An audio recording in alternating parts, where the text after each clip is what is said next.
विषारी सर्पाच्या दंशात सर्पमित्राचा मृत्यू. साप पकडून जंगलात सोडताना घडली घटना. खामगाव तालुक्यातील जनुना येथील मंगेश कांबळेचा मृत्यू. जनुना गावात शोककळा. खामगाव शहरापासून हकेच्या अंतरावर असलेल्या जनुना गावातील शाळेमध्ये 9 मार्च रोजी दुपारी सर्प आढळून आल्याची घटना उघडकीस आली. गावातील सर्पमित्र मंगेश कांबळे वय वर्ष 33 या सर्प पकडण्यासाठी बोलविण्यात आले. सर्पमित्र मंगेश कांबळे याने सदर सर्पाला रेस्क्यू करून एका प्लास्टिकच्या बॉटलमध्ये टाकून जनुना शिवारातील जंगलामध्ये सोडविण्यासाठी घेऊन गेला असता जंगलात सापाला सोडताना अचानक सापाने त्याच्या हाताला दंश केला. त्यामुळे त्याची प्रकृती खालावली होती. त्याला तातडीने येथील उपजिल्हा सामान्य रुग्णालयामध्ये उपचारार्थ भरती केले असता तेथे उपचार सुरू असताना त्याची प्राणज्योत माळवली.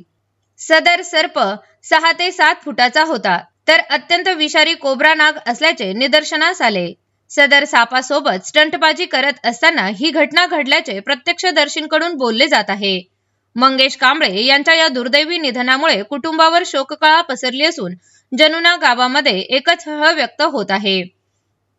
Bureau report, Khamgaon, Buldhana.